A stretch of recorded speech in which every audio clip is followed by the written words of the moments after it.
Particular game లో మళ్ళీ demon ని ఒంటరి వాడిని చేసేసారప్ప.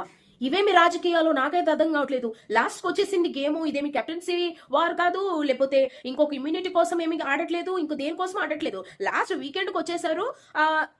సీజన్ మొత్తంలో అయిన గేమ్స్ ఏవైతే ఉన్నాయో హైలైట్ అయిన గేమ్స్ ని మళ్ళీ రీప్లే చేసి మ్యాన్ ఆఫ్ ద మ్యాచ్ లాగా ఎవరు ద బెస్ట్ అనేది చేస్తున్నారు. ఇదే లాస్ట్ గేమ్ అన్న తర్వాత ఇక్కడ గ్రూపిజం ఫామ్ అయిపోయింది. డిమాన్ ఒక్కడొక వైపు అయిపోయాడు. అండ్ డిమాను సంజన గారితో ఆల్రెడీ మాట్లాడాడు. ఏంటి అంటే వాళ్ళు ముగ్గురు కూడా నన్నే టార్గెట్ చేస్తారు కాబట్టి మీరు నా వైపు ఉంటే నెక్స్ట్ ఏది వచ్చినా కూడా నేను మిమ్మల్ని సపోర్ట్ చేయడానికి రెడీగా ఉంటాను అనేసి డిమాండ్ చెప్పాడు. బట్ డిమాండ్ ఇలాంటి విషయాల్లో మాత్రం చాలా కరెక్ట్ గానే ఉంటాడు. ఒక్కొక్కసారి తను మాట ఇచ్చాడు అంటే ఆ మాట మీద ఉండిపోతాడు డిమాండ్ పవన్. అది మనం ఆల్రెడీ చూసాము.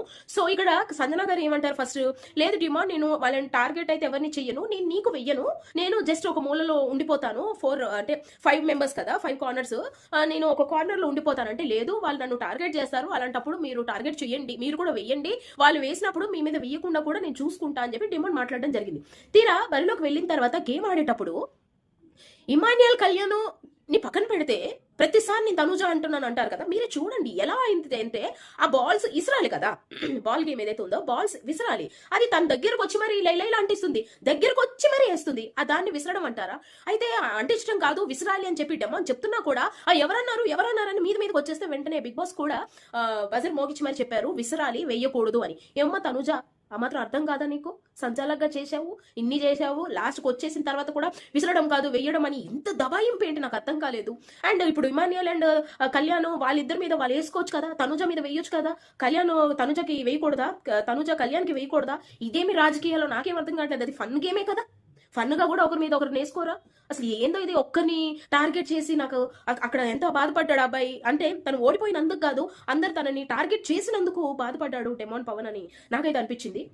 అండ్ ఆ తర్వాత ఇది జోక్ అన్న తనుజ తన మీద పడేటప్పటికి ఎందుకు జోక్గా తీసుకోలేకపోయింది, ఎందుకు ఫీల్ అయిపోయింది, ఎందుకు సీరియస్ అయిపోయింది? అంటే మందికి అయితే మంగళవారం, మందైతే సోమవారమా? ఇదేంది ఇది? ఇలాంటివి చూడటం వల్లనే మాకు నచ్చట్లే. కొంతమందికి నచ్చిన వాళ్ళు మీరు ఏమన్నా చేసుకోండి, మాకు అనవసరం. బట్ నచ్చలేదు అన్నప్పుడు నచ్చలేదనే చెప్తాం. ఎవరు విన్నర్ అనేది క్లియర్గా కనిపిస్తుంది. అసలు ఎవరు ఏమనడానికి లేదు, ఎవరు కావాలని ఎవరిని టార్గెట్ చేయట్లేదు. ఈ గేమ్కి వచ్చిన తర్వాతే తనుజ ఎవరో, కళ్యాణ్ ఎవరో, ఇమాన్యుయల్ అయితే ఏమంటారు జబర్దస్తులు ఇలాంటి ఇట్లలో చూసాం. కానీ వీళ్ళందరూ కొత్త వాళ్ళే కదా, కొత్త మొహాలే కదా, వాళ్ళేమో మా ఇంటి పక్కలేం కాదు కదా, ఎందుకు సపోర్ట్ చేయాలి? నచ్చితేనే బాగుందంటాం, నచ్చకపోతే బాగాలేదంటాము. ఇందులో మీరు టార్గెట్ చేసేసి బూతులు మాట్లాడి కమెంట్స్ చేసిన వాళ్ళు ఉంటారు చూడండి, మీ విఘ్నతకే వదిలేస్తా. Same to you. ప్లస్ అన్న వాళ్ళకి plus, same to you. Good అన్న వాళ్ళకి గుడ్, వెరీ గుడ్. బ్యాడ్ అన్న వాళ్ళకి bad, very bad, same to you. అంతే, అంతకు మించి పెద్ద ఫీల్ అయిపోయింది ఏమీ లేదు.